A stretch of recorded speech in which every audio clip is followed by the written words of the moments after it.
Hi friends, I am Jain from the second academy and आज इस video में हम लोग एसएससी सीजीएल के इंग्लिश ग्रामर एंड कंप्रिहेंशन के सेक्शन से प्रीवियस ईयर क्वेश्चंस को डिस्कस करेंगे। हमारा अप्रोच क्वेश्चंस को सॉल्व करने में ऐसा होगा कि हम कम से कम टाइम में उसे सॉल्व कर सके एक्यूरेसी के साथ। ठीक है, तो इस सीरीज में हम आगे बढ़ते हैं और आज पहले सेट को देखते हैं। उसमें जो गिवन सेंटेंस है हमारा गिवन क्वेश्चन जो है वो ट्रांसफॉर्मेशन का है। ठीक है, और इसे हमें ट्रांसफॉर्म करना है पैसिव वॉइस में। गिवन सेंटेंस है सी हैंडल्स ऑल टास्क एफिशिएंटली।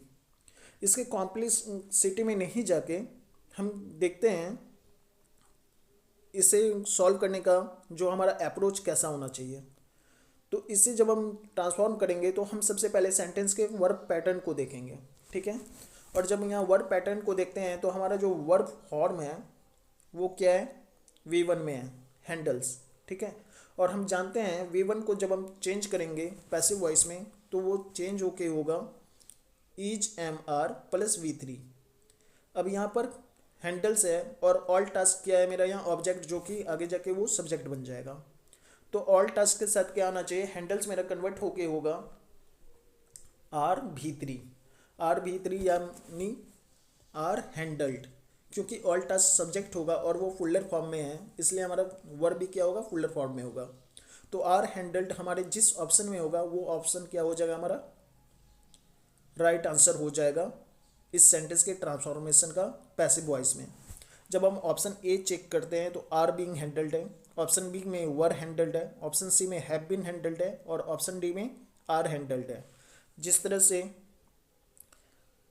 हम कह रहे थे हमारे जो वर्ब पैटर्न होगा वो आर हैंडल्ड होगा, तो वो हमारा राइट आंसर होगा। ठीक है, और वो ऑप्शन गिवन किस में है, ऑप्शन डी में। तो ऑप्शन डी हमारा हमें मिल चुका है राइट आंसर क्वेश्चन नंबर 1 का।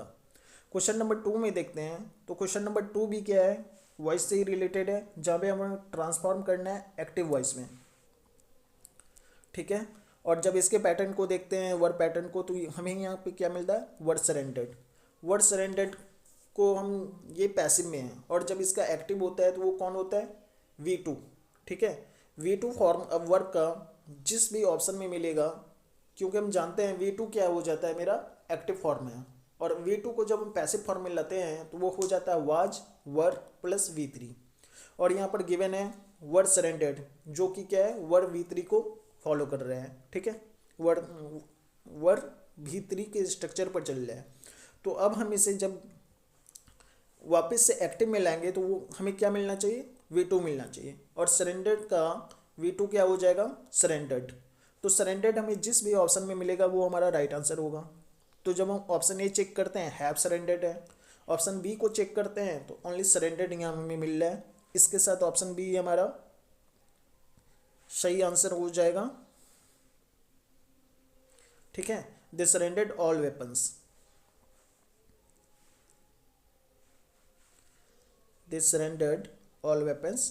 ठीक है, क्वेश्चन नंबर 3 में देखते हैं। क्वेश्चन नंबर 3 में हमें फाइंड करना है एंटोनिम, और गिवन वर्ड है मॉडेस्ट। मॉडेस्ट का मीनिंग होता है विनम्र। जब ऑप्शन को चेक करते हैं तो पहला ऑप्शन ए है, इसका वर्ड जो है वो गलम। गलम का मतलब होता है उदास होना। ऑप्शन बी में है सलन। सलन का मतलब होता है चिड़चिड़ा। ऑप्शन सी अनहैप्पी, नाखुश। ऑप्शन डी हो जाएगा कंसीटेड, अभिमानी। तो मॉडेस्ट का लिटरली एंटोनिम हमें मिल चुका है ऑप्शन डी में, कंसीटेड। ठीक है, विनम्र का अभिमानी, कंसीटेड। क्वेश्चन नंबर 4 को देखते हैं।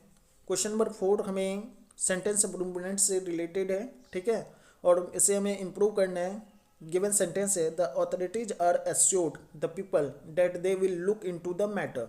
ठीक है, यहाँ पे जो इम्प्रूव करना है वो हमें ये देखना है कि यहाँ पर जो हमारा जो सेंटेंस है वो पैसिव फॉर्म में है। ठीक है, द अथॉरिटीज आर एश्योर्ड, जबकि इसे होना चाहिए था एक्टिव फॉर्म में। क्यों, क्योंकि अथॉरिटीज जो है वो पीपल को एश्योर कर रहा है। ठीक है, एश्योर किया है, ना कि पीपल के द्वारा अथॉरिटीज को किया जा रहा है। तो यहाँ पर जब इसके ट्रांसफॉर्मेशन को देखेंगे तो आर एश्योर्ड चेंज होगा एक्टिव में, तो ये हो जाएगा हैव एश्योर्ड, जो कि ऑप्शन बी में गिवन है। हैज एश्योर्ड हम लोग इसलिए नहीं कर सकते हैं ऑप्शन ए को रिप्लेस इससे, क्योंकि ऑथोरिटी जो है वो हमारे पुलर सब्जेक्ट है, ठीक है। तो इसलिए पुलर सब्जेक्ट के साथ हम क्या यूज करेंगे, पुलर सब्जेक्ट के साथ हम पुलर वर्ब को यूज करेंगे, जो कि ऑप्शन बी में है। क्वेश्चन नंबर 5 को देखते हैं। Question number 5 one word substitution से रिलेटेड है और गिवन सेंटेंस है the study of earthquakes. The study of earthquakes is known as seismology, ठीक है। ऑप्शन डी में देखते हैं सिस्मोलॉजी।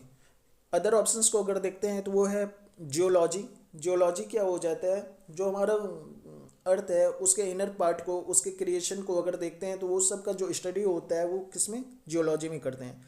जियोग्राफी में आ जाता है जो अर्थ का आउटर पार्ट है, जिसमें बहुत सारा फिनोमेना है वो कनेक्टेड है, जैसे ह्यूमन का, क्लाइमेट का, वो सब का स्टडी जब हम करते हैं तो वो किस में आ जाता है, जियोग्राफी में। टोपोग्राफी का मतलब हो जाता है अर्थ के किसी खास एक जो सेक्शन ले लेंगे लैंड का, और उसमें अगर हम स्टडी करेंगे उसके जितने भी रिवर है, माउंटेन है, जो भी, ठीक है, तो वो मेरा क्या हो जाएगा, टोपोग्राफी। इसका हिंदी मीनिंग हो जाता है स्थलाकृति। क्वेश्चन नंबर 6 को देखते हैं। क्वेश्चन नंबर 6 इनकरेक्टली फाइंड करना है, ठीक है, मिसस्पेल्ट देखना है और इनकरेक्टली। और जब ऑप्शन की तरफ चलते हैं, ऑप्शन ए ही हमारा पहला हमें मिल जाता है जो कि इनकरेक्ट है, ट्यूशन। ट्यूशन का मतलब होगा, सॉरी, ट्यूशन का सही मीनिंग है TUITION, ठीक है, ट्यूशन। तो हमारा राइट ऑप्शन हो जाएगा option number A. Question number 7 में आते हैं। Question number 7 one word substitution से ये है, अंडरलाइन सेगमेंट को हमें क्या करना है, इसमें रिप्लेस करना है। तो गिवन सेंटेंस को देखते हैं। A tigress has given birth to a cub in the Ranthambore tiger reserve taking the big cat population to 78। तो यहाँ पे इस सेंटेंस को जब देखते हैं, इस सेंटेंस में जो हमारा सब्जेक्ट है टाइग्रेस, ठीक है, वो क्या है, एक्टिव फॉर्म में होना चाहिए। तो active form has given birth, ये सही है, ठीक है, कि एक टाइग्रेस ने एक कब को, रणथंबोर टाइगर रिजर्व में एक टाइग्रेस ने एक कब को जन्म दिया है, ठीक है, जिससे जो बिग कैट का पॉपुलेशन है वो 78 हो चुका है। तो यहाँ पर ऑप्शन डी हम चूज करेंगे, ठीक है, क्योंकि यहाँ पर नो सब्सटीट्यूशन रिक्वायर्ड है। गिवन सेंटेंस अपने आप में पूरी तरह से सही है। क्वेश्चन नंबर 8 देखते हैं। क्वेश्चन नंबर 8 यहाँ पे फाइंड करना है इडियम। इडियम का मीनिंग देखना है। तो be hard up, be hard up का मतलब होता है किसी चीज़ की बहुत कमी हो जाना, ठीक है, किसी भी चीज़ की बहुत ही कमी होना, ठीक। तो जब हम ऑप्शन ए देखते हैं तो अनेबल टू कैलकुलेट है। Option B have very little money. यहाँ पे ये ऑप्शन हमारे इडियम का लिटरली सही मीनिंग दे रहा है कि तो वहाँ जैसे हमारे पास क्या है, पैसों की बहुत कमी है, ठीक है, पैसों की बहुत कमी हो जाना, हैव वेरी लिटिल मनी। तो ऑप्शन बी हमारा राइट आंसर हो जाएगा। क्वेश्चन नंबर 9 को देखते हैं। क्वेश्चन नंबर 9 हमें फाइंड करना है सिनोनिम्स, और गिवन वर्ड है ऑस्टेंटेटियस। ऑस्टेंटेटस, जब इसे हम देखते हैं इसका लिटरली मीनिंग होता है दिखावटी, ठीक है, दिखावापूर्ण। इसके ऑप्शंस को देखते हैं। सोवी, सोवी पहला ही ऑप्शन, इसका सिनोनिम्स हमें फाइंड हो जाता है, ठीक है। सोवी का मतलब भी होता है दिखावटी, दिखावा से भरा हुआ, ठीक है। अदर ऑप्शन को देखते हैं। टेस्टफुल, ठीक है, रुचिपूर्ण हो जाएगा। सडेन मतलब अचानक, क्विक मतलब जल्दी। क्वेश्चन नंबर 10, क्वेश्चन नंबर 10 में देखते हैं। यहाँ पर हमें कॉमन एरर फाइंड करना है, ठीक है, ग्रामेटिकल एरर को। और जब सेंटेंस को देखते हैं तो सेंटेंस है every curious child want to rip open a toy. जब इस सेंटेंस को देखते हैं और हमारा सब्जेक्ट को इस सेंटेंस में सब्जेक्ट जब देखते हैं तो वो है एवरी। एवरी क्या है हमारा सब्जेक्ट, वो एक सिंगुलर सब्जेक्ट है। और हम जानते हैं सिंगुलर सब्जेक्ट के साथ हमें क्या यूज करना होता है, सिंगुलर वर्ब का, जो कि यहाँ पे है नहीं। वांट्स टू, वांट के जगह पे होना चाहिए था वांट्स टू, ठीक है। तो इस ग्रामेटिकल एरर को फाइंड करने में कौन सा सेक्शन है, वांट्स टू, इसे वांट टू इसे रिप्लेस कर देंगे हम लोग वांट्स टू से।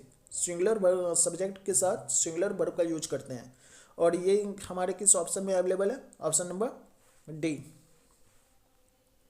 ठीक है। क्वेश्चन नंबर 11, क्वेश्चन नंबर 11 यहाँ पर भी हमें फाइंड करना है ग्रामेटिकल एरर। और गिवन सेंटेंस है it was the very well directed film and we enjoyed it. इस सेंटेंस में ग्रामेटिकल एरर जो है वो आर्टिकल से कनेक्टेड है, ठीक है। यहाँ पे ये से इम्प्रूव करना था। It was a very well directed film and we enjoyed, ठीक है। इसे इम्प्रूव करेंगे ऑप्शन ए से। क्वेश्चन नंबर 12 को देखते हैं। क्वेश्चन नंबर 12 में है choose the most appropriate antonyms of the given word. Find करना हमें एंटोनिम्स, ठीक है। और गिवन वर्ड है रेज। रेज का मतलब होता है गिराना, ढहा देना, किसी को पूरी तरह से ध्वस्त कर देना, ठीक है।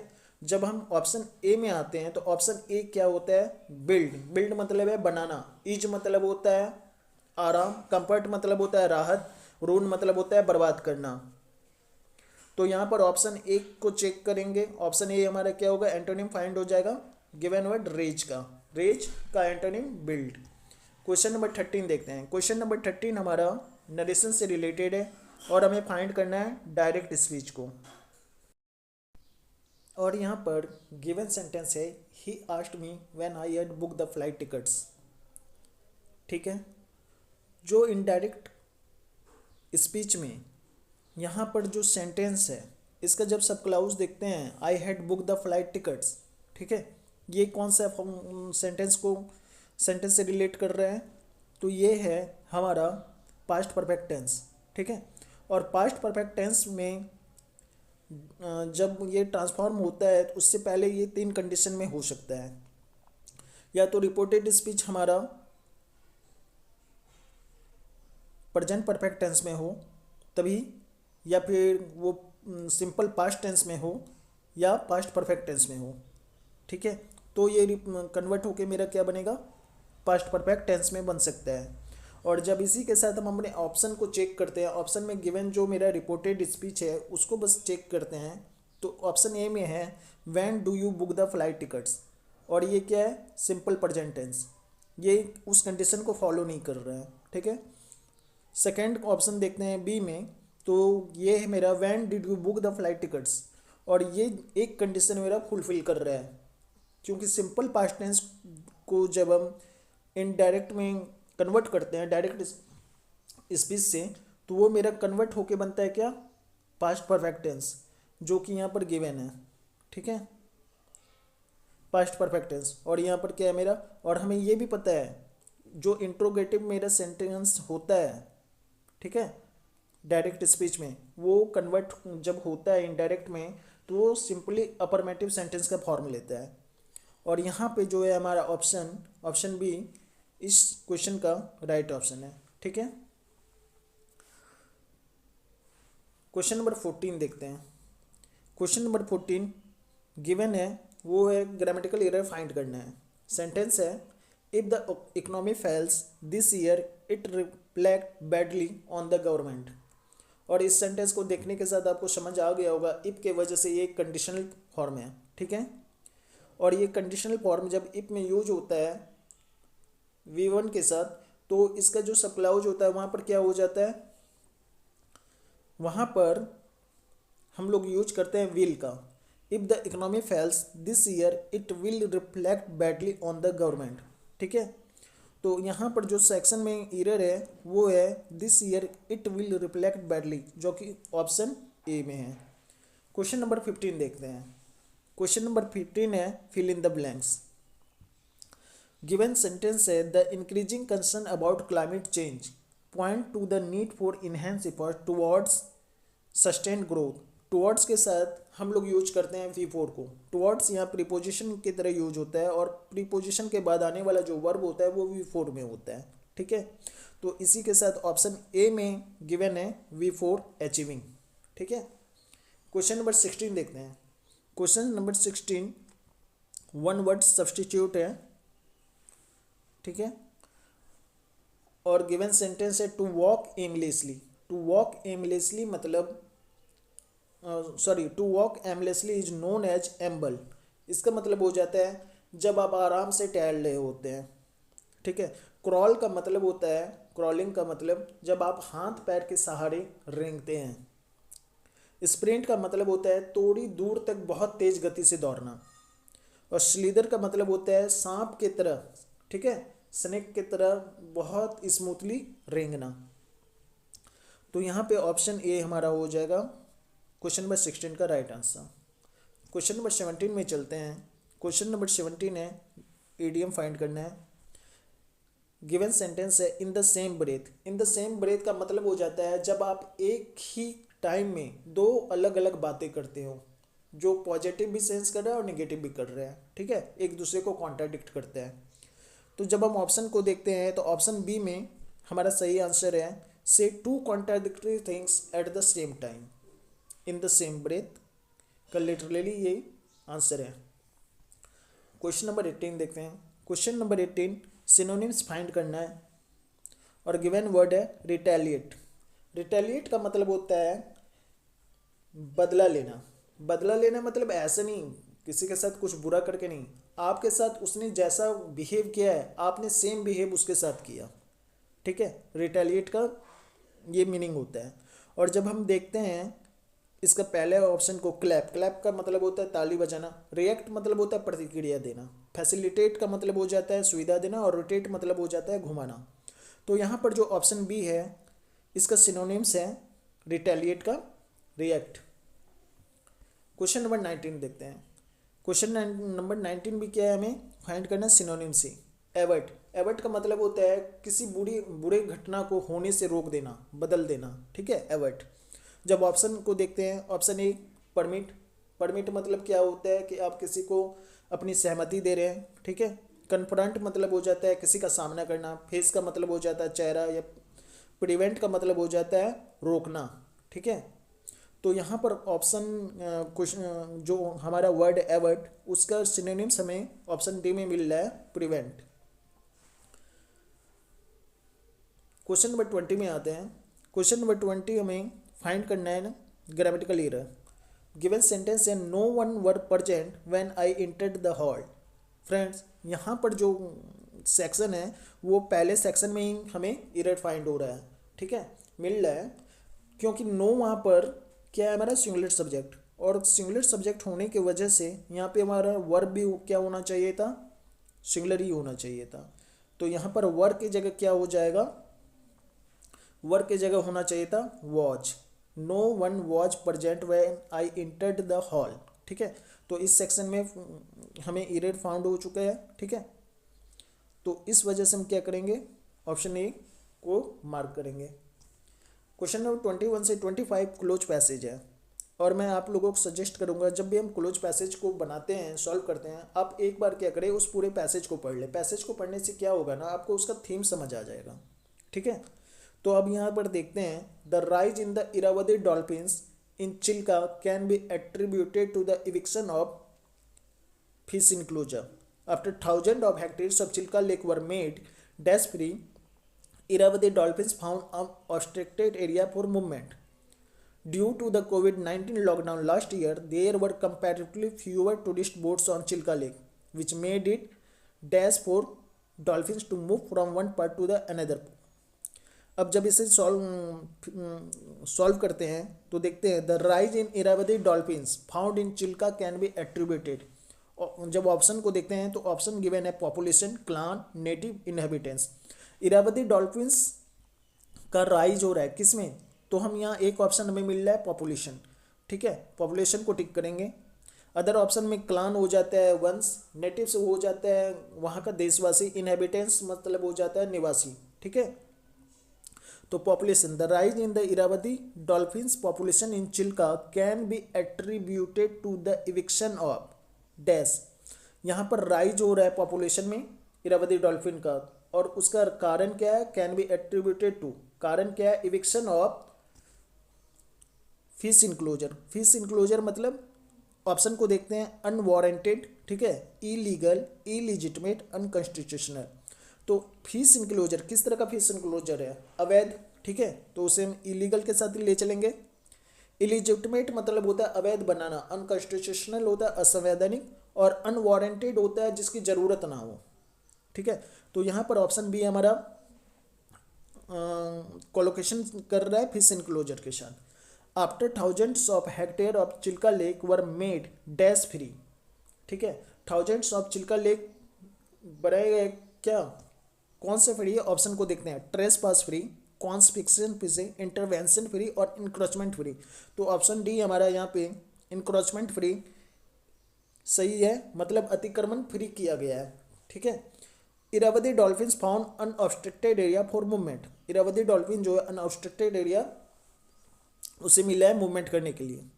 अब ऑप्शन 24 देखते हैं। ड्यू टू द कोविड-19, जब ऑप्शन को देखते हैं whereas, moreover, nevertheless however हो जाता है। इससे आगे देखते हैं इस सेंटेंस को। ड्यू टू द कोविड-19 lockdown last year there were comparatively fewer tourist boats on Chilika lake which made it for dolphins to move from one part to the another part. ठीक है।